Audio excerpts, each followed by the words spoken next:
But I wasn't dealing with this. Um, I had my own things going on in my life, yeah, but I wasn't dealing with this. And it's so unfair to me because a lot of people know what's going on. Nobody is saying anything. A lot of people feel like it's funny.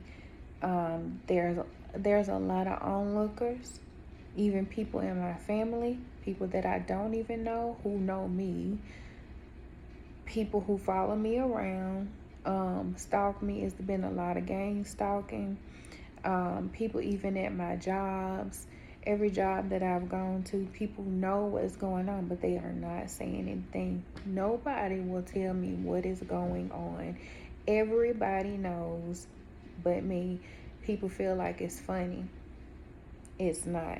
If you were in this position and you were dealing with all of this, you would want someone to tell you what is going on.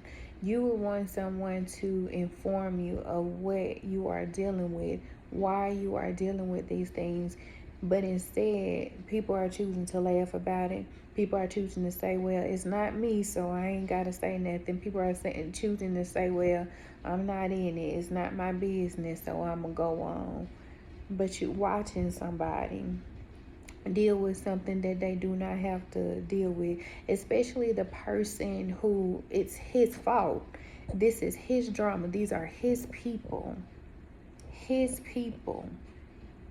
You know what's going on. And even when I did talk to him, I don't know what you're talking about. Narcissistic in every way. Just narcissistic in every way. I should not be dealing with this because you're so prideful and egotistical and you don't want to accept accountability. You're allowing an innocent person deal with your drama. Your drama, all of your drama has spilled over into my life. I should not be dealing with the things that I am dealing with today. I've been experiencing so much financial abuse, so much narcissistic abuse, so much gang stalking, and the police trauma. Like, that's enough. So many of our people are being unalived at the hands of officers who be on these power trips. That's enough, you know what I mean, within itself. I remember, and they think it's funny. Let me tell y'all, I remember I had did a delivery like some time ago, and they had, and mind y'all, I'm out here in Dallas. They had me deliver to the Botham Jean. They so evil. They are so evil. They are so evil. They had me deliver there. And the concierge, the person he smirked when he seen me come in, and he was laughing and he knew what was going on. How do you know people like this?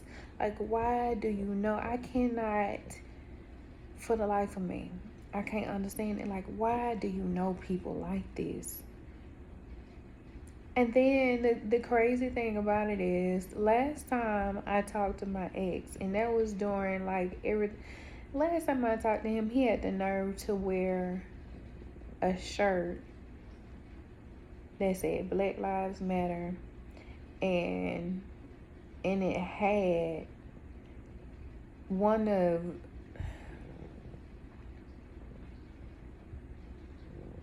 y'all. It had one of the people, I'm not gonna say no names, but it had somebody whose life was taken at the hands of a police officer. And that was right after I experienced all of that stuff. Like, it's just,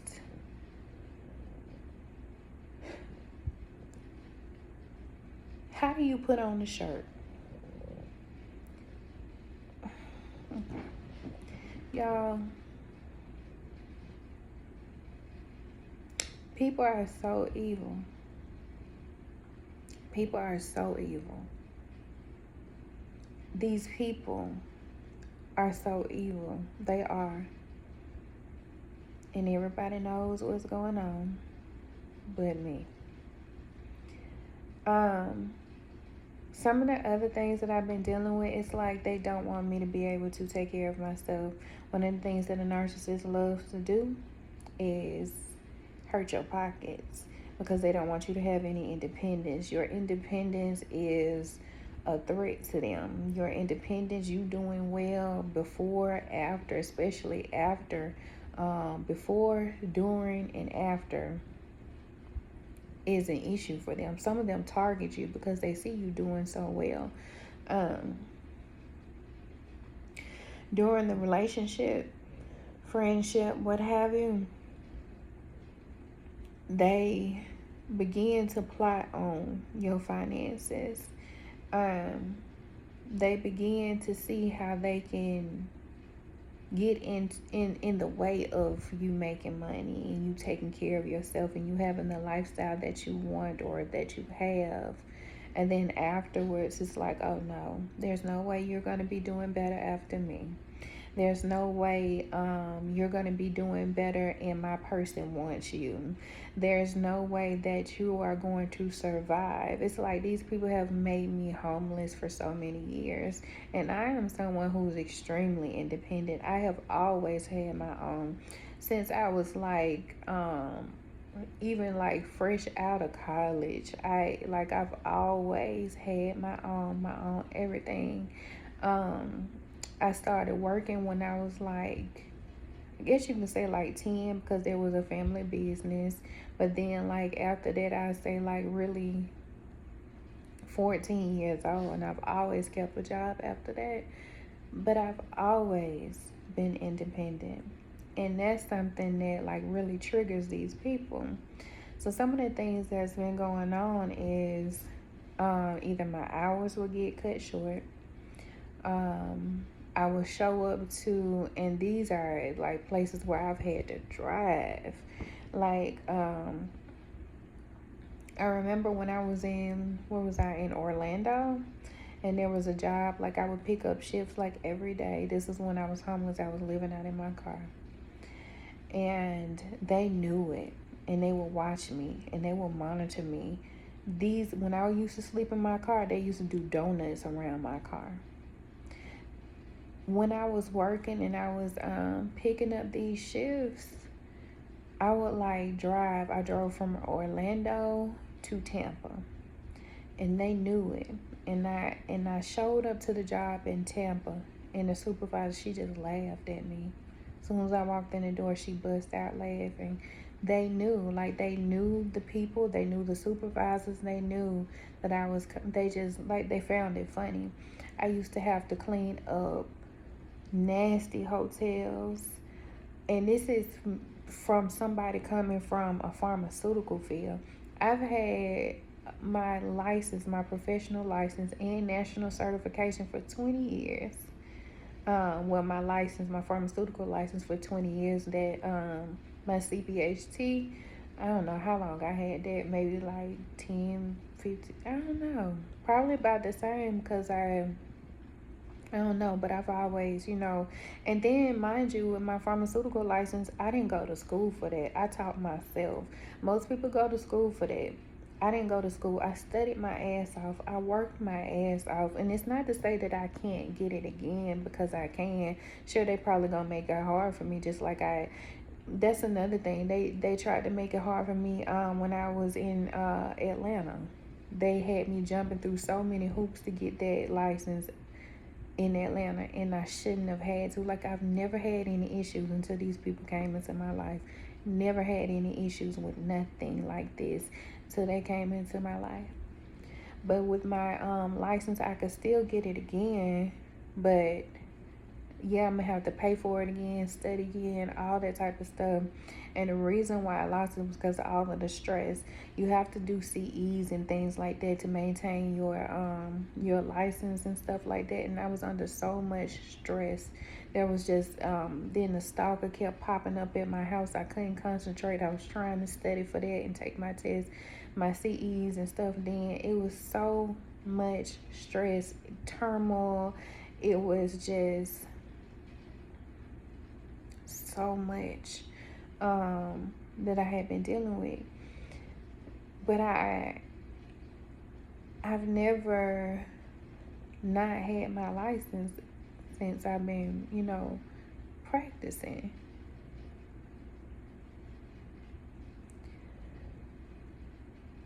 And even then, when I did have my license, I remember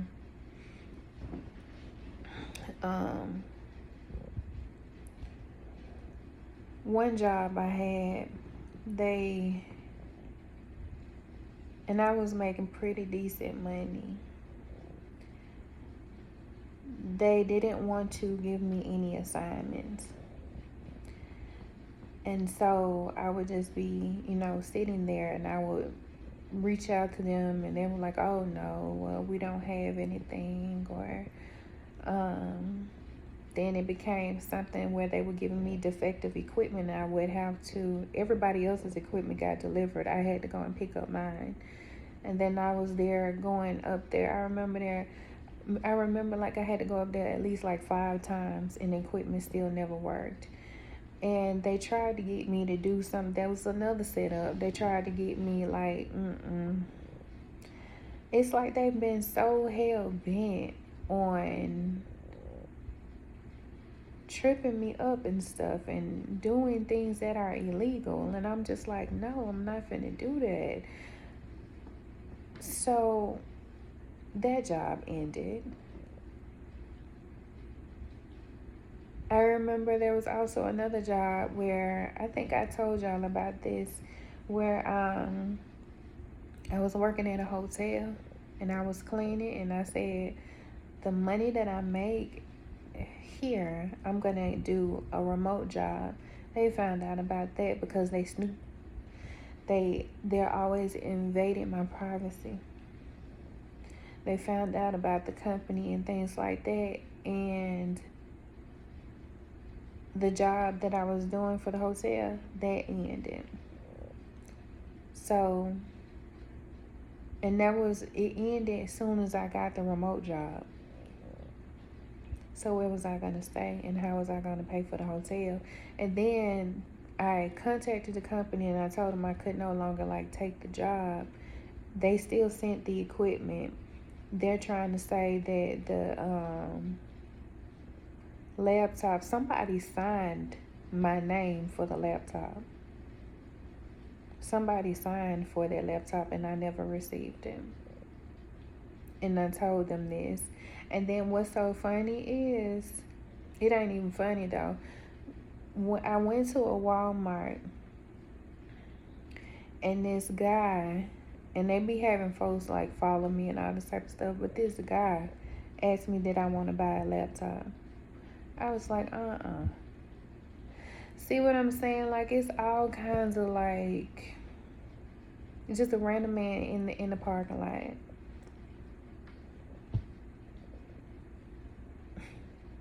Then, so yeah, my hours will get cut. It'll always be something. Or I'm not put on the schedule.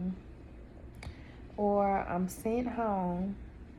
Because when I went to that job, I ended up getting sent home. And I drove from Orlando to Tampa. That's an hour and something, hour 15. I can't really remember. But I was just really trying to make sure I had money. I was trying to get back on my feet. And they so evil because they see me struggling. They've been watching it, and you've been getting a high off of it. You've seen me what else is it that you're trying to obtain? What else is it that you're trying to get? What goal do you have here? You're trying to destroy me. You've seen me struggle for the last 5+ years. You have set me up so many times, and you're still trying to do it now. You have traumatized me with these police officers. You keep having them pull me over for no reason, giving me tickets, and I'm already trying to keep a roof over my head here. You've had me fired. You have placed people, your family members, on my jobs to watch me. You've sent your people to my job to harass me. What else is it that you're trying to do?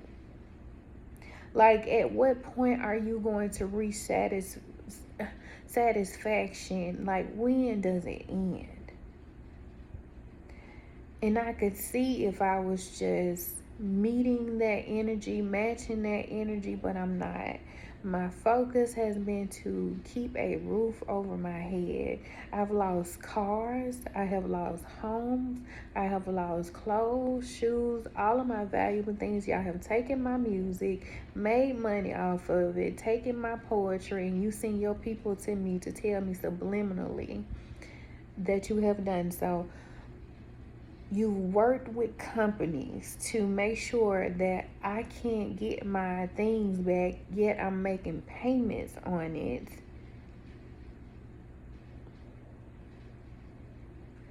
What is going to fill that void for you? And everybody knows what's going on. And they're laughing and they're watching and they're teaming up and they're watching and they're not saying a thing. You're not saying nothing. You won't say a word. Y'all are stalking me, trying to make sure that I don't progress.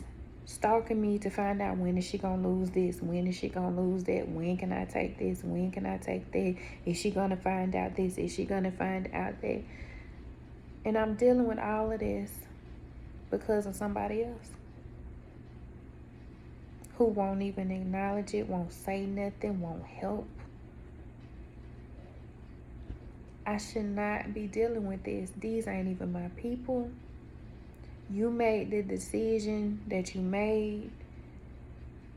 And because you made that decision, I am left to deal with your shit. This ain't even my shit. And if I were not connected to this person, I would have gone so far, so much further in life. My family knows what's going on. They've teamed up with these people, and I feel like the gaslighting is real. I remember when, and see, I feel like I need to make another video about this, because when you are in an abusive situation, sometimes you don't make the right decisions. When you are in survival mode, all you're thinking about is getting away from the abuser. So much that you run to the arms of another abuser. I should have never gone back home because my family is narcissistic as ever. My mother was very much so abusive, and I ran back to her thinking, I don't know why I thought she was going to help me or what. When you're in that mode and you just want to be safe, sometimes sometimes the previous abuser feels safe. Sometimes it's because I made such a horrible decision going back to my mother. I don't know what made me think that was going to be any better. I'll make a separate video about that. But everybody knows what's going on. And nobody wants to help. Nobody wants to do anything. And the only thing that I can think about is, I should not be dealing with this. This is not my shit. This is not my shit. This is somebody else's shit. That's why you have to be careful with who you allow around you, because you'll end up suffering at the hands of their shit.